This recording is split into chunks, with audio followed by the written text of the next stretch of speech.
मुंशी प्रेमचंद जी की एक कहानी सुना रही हूँ। नरक का मार्ग। तो आइए कहानी शुरू करते हैं। नरक का मार्ग। रात भक्तमाल पढ़ते पढ़ते न जाने कब नींद आ गई। कैसे कैसे महात्मा थे जिनके लिए भगवत प्रेम ही सब कुछ था। इसी में मग्न रहते थे। ऐसी भक्ति बड़ी तपस्या से मिलती है। क्या मैं यह तपस्या नहीं कर सकती? इस जीवन में और कौन सा सुख रखा है? आभूषणों से जिसे प्रेम हो वह जाने। यहाँ तो इनको देखकर आंखें फूटती हैं। धन दौलत पर जो प्राण देता हो वह जाने। यहाँ तो इनका नाम सुनकर ज्वर सा चढ़ा चढ़ा आता है।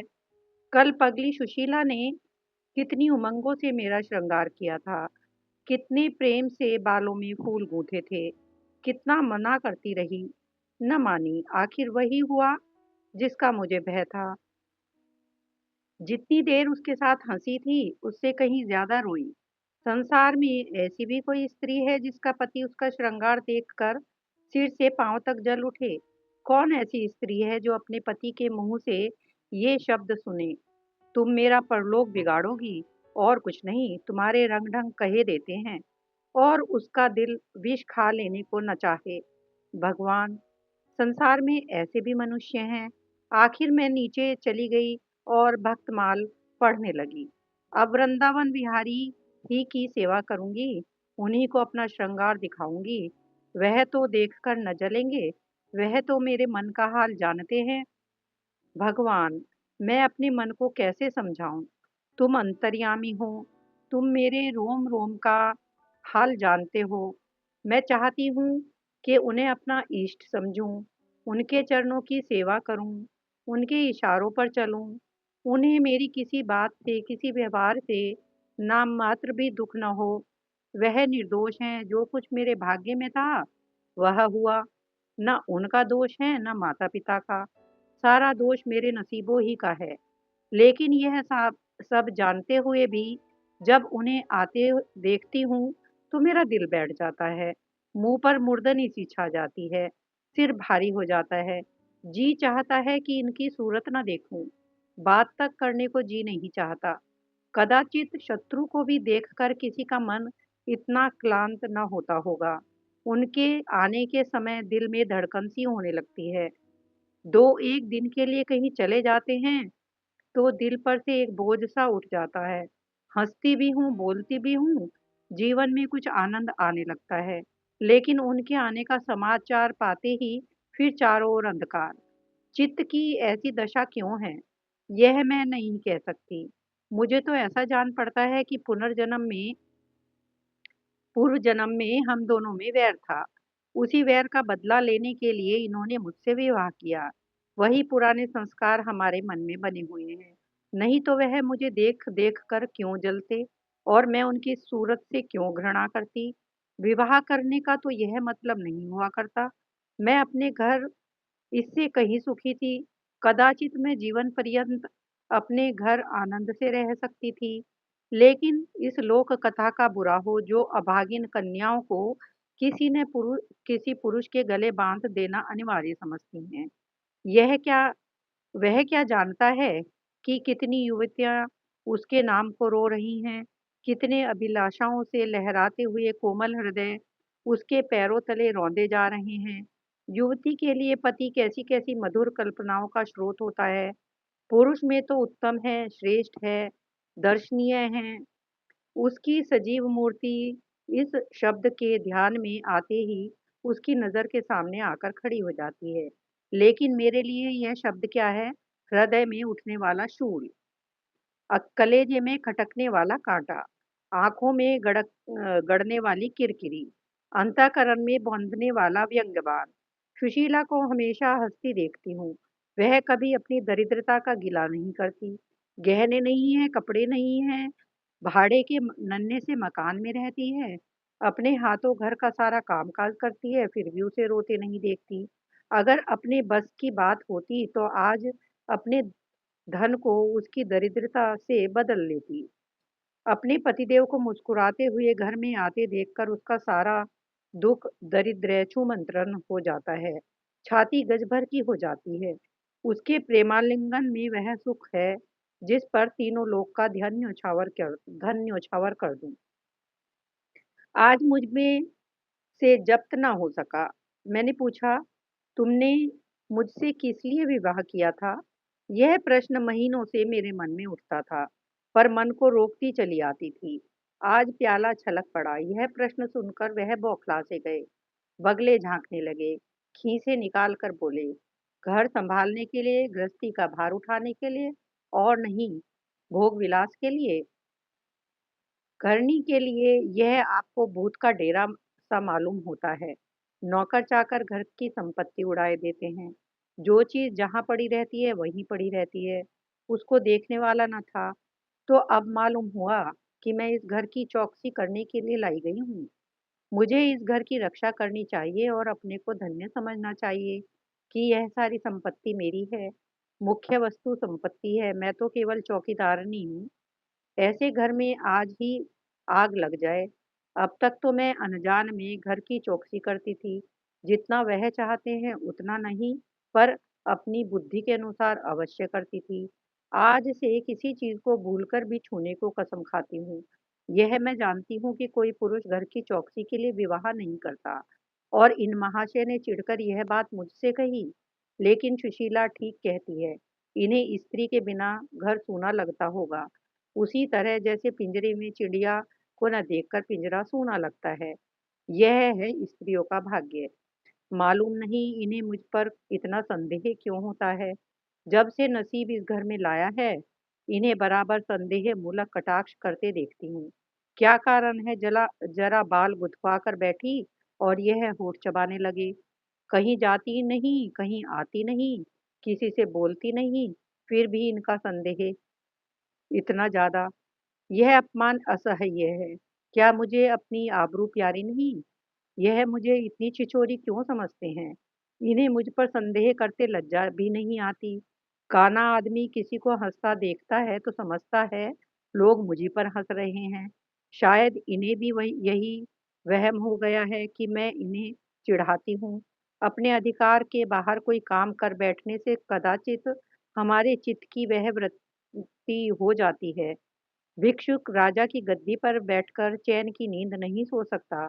उसे अपने चारों तरफ शत्रु ही शत्रु दिखाई देंगे। मैं समझती हूँ सभी शादी करने वाले बुड्ढों का यही हाल है। आज सुशीला के कहने से मैं ठाकुर जी की झांकी देखने जा रही थी। अब यह साधारण बुद्धि का आदमी भी समझ सकता है कि फूहड़ बहू बनकर बाहर निकलना अपनी हंसी उड़ाना है। लेकिन आप उसी वक्त न जाने किधर से टपक पड़े और मेरी ओर तिरस्कार पूर्ण नेत्रों से देखकर बोले, कहाँ की तैयारी है? मैंने कह दिया, जरा ठाकुर जी की झांकी देखने जाती हूँ। इतना सुनते ही त्योरिया चढ़ाकर बोले, तुम्हारे जाने की कुछ जरूरत नहीं। जो स्त्री अपने पति की सेवा नहीं कर सकती, उसे देवताओं के दर्शन से पुण्य के बदले पाप होता है। मुझसे उड़ने चली हो। मैं औरतों की नस नस पहचानता हूँ। ऐसा क्रोध आया कि बस अब क्या कहूँ। उसी दम कपड़े बदल डाले और प्रण कर लिया कि अब कभी दर्शन करने न जाऊंगी। इस अविश्वास का कुछ ठिकाना है। न जाने क्या सोचकर रुक गई। उनकी बात का जवाब तो यही था कि उसी क्षण घर से चल खड़ी होती, फिर देखती मेरे क्या कर लेते। इन्हें मेरा उदास और विमन रहने पर आश्चर्य होता है। मुझे मन में कृतघ्न समझते हैं। अपनी समझ में इन्होंने मेरे साथ विवाह करके शायद मुझ पर बहुत बड़ा एहसान किया है। इतनी बड़ी जायदाद और इतनी विशाल संपत्ति की स्वामिनी होकर मुझे फूले न समाना चाहिए था। आठों पहर इनका यशगान करते रहना चाहिए था। मैं यह सब कुछ न करके उल्टे और मुंह लटकाए रहती हूँ। कभी कभी मुझे बेचारे पर दया आ जाती है। यह नहीं समझते कि नारी जीवन में कोई ऐसी वस्तु भी है जिसे खोकर उसकी आंखों में स्वयं भी नरक तुल्य हो जाता है। 3 दिन से बीमार है। डॉक्टर कहते हैं बचने की कोई आशा नहीं। निमोनिया हो गया है। पर मुझे न जाने क्यों इस इनका गम नहीं है। मैं इतनी वज्र हृदय कभी न थी। न जाने वह मेरी कोमलता कहाँ चली गई। किसी बीमार की सूरत देखकर मेरा हृदय करुणा से चंचल हो जाता था। मैं किसी का रोना नहीं सुन सकती थी। वही मैं हूँ कि आज 3 दिन से उन्हें अपने बगल में के कमरे में पड़े कराहते सुनती हूँ और एक बार भी उन्हें देखने न गई। आंखों में आंसू आने का जिक्र ही क्या। मुझे ऐसा मालूम होता है इनसे मेरा कोई नाता ही नहीं। मुझे चाहे कोई पिशाचनी कहे चाहे उल्टा, पर मुझे तो यह कहने में लेश मात्र भी संकोच नहीं है कि इनकी बीमारी से मुझे एक प्रकार का ईर्ष्यामय आनंद आ रहा है। इन्होंने मुझे यहाँ कारावास दे रखा था। मैं इसे विवाह का पवित्र नाम नहीं देना चाहती। यह कारावास ही है। मैं इतनी उदार नहीं हूँ कि जिसने मुझे कैद में डाल रखा हो उसकी पूजा करूं।